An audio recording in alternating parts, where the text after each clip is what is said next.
Hello বন্ধুরা, মিষ্টি recipe and ব্লগসে তোমাদের আরও একবার স্বাগত জানাই। কয়েকদিন ধরেই আমার বরমশাই বলছে চাইনিজ খেতে ভীষণ ইচ্ছা করছে, কিন্তু এই গরমে চিকেন খেতে একদমই ইচ্ছা করছে না। তো চলো ঝটপট করে এই রেসিপিটা তোমাদের সাথে শেয়ার করে ফেলি, যেটা হলো সোয়া চিলি। যেটা কিন্তু অনেক রকমভাবে বানানো যায়, কিন্তু আমি বানিয়েছি একটু অন্যরকম পদ্ধতিতে। তো চলো ঝটপট করে তোমাদের সাথে রেসিপিটা শেয়ার করে ফেলি। সবার ফার্স্টে দেখো, আমি এখানে সোয়া চাংস নিয়ে নিয়েছি। সোয়া চাংসগুলোকে কিন্তু আমি গরম জলে 10 মিনিট মতন ভিজিয়ে রেখেছিলাম। আর সেগুলো খুব যখন সফট হয়ে গেল তখন সেটাকে কিন্তু আমি একটা গ্রাইন্ডারের বাটিতে নিয়ে নিলাম। নিয়ে কিন্তু একটু পেস্ট করে নিতে হবে। পেস্ট কিন্তু একদম কাদা কাদা পেস্ট সেরকম করলে হবে না, এটাই কিন্তু একটু দানা দানা থাকবে সেরকম পেস্ট করে নিতে হবে। দেখো ঠিক এইরকম। এবার একটা পাত্র নিয়ে নিলাম, আর সয়াবিনের যে মিশ্রণটা বানিয়ে রেখেছি সেই মিশ্রণটা কিন্তু পুরোটাই এই বাটির মধ্যে ঢেলে নেব।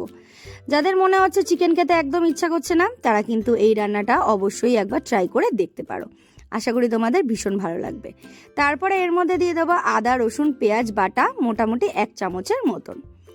এবার এতে দিয়ে দিলাম অল্প একটুখানি ডার্ক সোয়া সস, ওই 1/2 চামচের মতন দিয়ে দিলাম।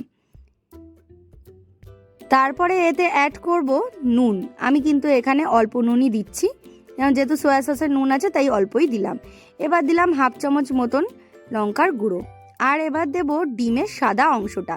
এখানে কিন্তু শুধু ডিমের সাদা অংশটাই ইউজ হবে, কুসুমটা কিন্তু ইউজ হবে না, তাহলে কিন্তু একটা আষ্টানি গন্ধ ছাড়বে। তাই এখানে শুধু আমি সাদাটাই ইউজ করছি। এবার ডিমটা দিয়ে নেওয়ার পর কিন্তু হাত দিয়ে খুব ভালো করে মিশিয়ে নেব। আমি মনে করি হাত দিয়ে মিশালেই সবচেয়ে ভালো হয় যে কোনো মাখামাখির কাজ। তোমরা কিন্তু এটা স্পুন দিয়েও করতে পারো, তবে আমি হাতটাই প্রেফার করি। তারপরে এতে দিয়ে দেবো কর্নফ্লাওয়ার। আমি এখানে মোটামুটি 2 চামচ মতন কর্নফ্লাওয়ার দিচ্ছি একদম ভরে। তারপরে দিয়ে দিলাম গোলমরিচের গুঁড়ো। এখানে কিন্তু তোমরা কর্নফ্লাওয়ারের জায়গায় বেসনও ইউজ করতে পারো, তাতে কোনো রকম কোনো অসুবিধা হবে না। কিন্তু কর্নফ্লাওয়ার দিলে একটু হালকা হয়, তাই কিন্তু আমি কর্নফ্লাওয়ারটাই বেশি ভালো লাগে আমার দিতে। তারপরে দেখো, এটা ভাজার জন্য আমি এখানে গরম করে নিচ্ছি তেল। একটু বেশিই দিয়েছি, যেহেতু পুরো ডুবো তেলে ভাজতে হবে। এবার এই যে মিশ্রণটা রয়েছে এখান থেকে ছোট্ট ছোট্ট করে বলের মতন করে আমি এটা ভেজে নেব। যেরকম করে চিকেন বল আমরা ফ্রাই করি সেইভাবে ছোট ছোট করে বলের মতন করে ডিপ ফ্রাই করে নেব। দেখো উল্টে পাল্টে কিন্তু একটু লালচে করে ভেজে নিতে হবে পুরোটা। মনে করে সয়াবিনটা পেস্ট করার আগে কিন্তু সয়াবিন থেকে জলটা অবশ্যই ঝরিয়ে নেবে। দেখো খুব সুন্দর করে কিন্তু গোল্ডেন ফ্রাই করা হয়ে গেছে। এবার এই সবকটা সয়া বলগুলো কিন্তু তেল থেকে খুব ভালো করে ছেঁকে তুলে নিতে হবে।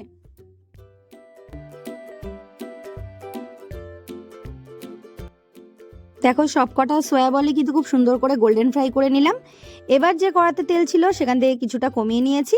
এবার অল্প একটুখানি কড়াতে তেলে রেখেছি, তাতে দিয়ে দেবো এখানে আমি কাঁচা লঙ্কা কুচো নিয়েছি, আদা রসুন একদম ফাইনলি চপ করে নিয়েছি, আর রয়েছে পেঁয়াজ আর ক্যাপসিকাম। সবার ফার্স্টে দিয়ে দেবো আদা রসুন চপ, আর দিয়ে দেবো কাঁচা লঙ্কা কুচো। এটা দিয়ে কিন্তু খুব ভালো করে একটু নাড়াচাড়া করে নেবো যতক্ষণ না আদা রসুনের কাঁচা গন্ধটা যাচ্ছে। তারপরে এতে দিয়ে দিলাম পেঁয়াজ আর ক্যাপসিকাম, দিয়ে খুব ভালো করে নাড়াচাড়া করে নেবো যতক্ষণ না একটু পেঁয়াজের কালারটা চেঞ্জ হয়ে আসছে। দেখো খুব সুন্দর করে নাড়াচাড়া করা হয়ে গেল। এবার দিয়ে দেবো আন্দাজ মতন নুন। এখানে কিন্তু আমি অল্পই দিচ্ছি, যেহেতু এখানে সসও অ্যাড হবে। সসে কিন্তু অনেকটা পরিমাণ নুন থাকে, তাই এখন অল্প দিচ্ছি, লাগলে পরে আবারও দেওয়া যেতে পারে। এবার দিয়ে দেবো রেড চিলি সস। তোমাদের কাছে যদি চিলি সস নর্মালি যে চিলি সস থাকে সেটাও তোমরা ইউজ করতে পারো। আর দেবো 2 চামচ ভরে টমেটো সস, আর দিলাম 1/2 চামচ মতন ডার্ক সোয়া সস। এটা দেওয়ার পর কিন্তু অল্প একটুখানি জল অ্যাড করব, যেহেতু সসটা যাতে তলাটা না ধরে যায়। একটুখানি জল দিয়ে খুব ভালো করে একটু নাড়াচাড়াটা করে নেব। তারপর যখন খুব ভালো করে ফুটে উঠবে তাতে দিয়ে দেবো রেড চিলি পাউডার। আমি এখানে normal red chilli powder use করলাম 1/2 চামচেরও একটু কম, যেহেতু কাঁচা লঙ্কা দিয়েছিলাম। আর দিলাম 1/2 চামচেরও কম চিনি, আর দিচ্ছি ছোট চামচের 1 চামচ মতন কাশ্মীরি লঙ্কার গুঁড়ো। কাশ্মীরি লঙ্কার গুঁড়োটা দিলে কিন্তু যে কোনো চাইনিজ আইটেমে যে একটা লাল রঙটা খুব হয়, সেটার জন্য কিন্তু আমি কাশ্মীরি লঙ্কার গুঁড়োটাই প্রেফার করি। তারপরে দিয়ে দিলাম মোটামুটি 1/2 গ্লাস মতন উষ্ণ গরম জল। যে খুব ভালো করে ফুটে উঠবে তখন কিন্তু যে সোয়া বলগুলো ভেজে রেখেছি সেগুলো অ্যাড করে দেবো। দিয়ে খুব ভালো করে নাড়াচাড়া করে দেবো, আর ঢাকনা চাপা দিয়ে রান্না করব মোটামুটি 5-7 মিনিটের মতন।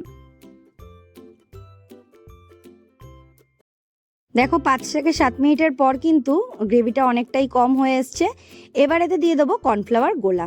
আমি কিন্তু 1/2 চামচ মতন কর্নফ্লাওয়ার নিয়েছি, ঠান্ডা জলে গুলে রেখেছিলাম, সেটা এবার অ্যাড করে দিলাম। কর্নফ্লাওয়ারটা দেওয়ার সঙ্গে সঙ্গেই কিন্তু খুব ভালো করে নাড়াচাড়া করে দিতে হবে, না হলে কিন্তু কর্নফ্লাওয়ারটা জমে যেতে পারে। সবার লাস্টে অল্প একটুখানি গোলমরিচের গুঁড়ো ছড়িয়ে দিলাম। ব্যাস, একটু নাড়াচাড়া করে নিলেই আমাদের চিলি সয়া একদম রেডি হয়ে যাবে।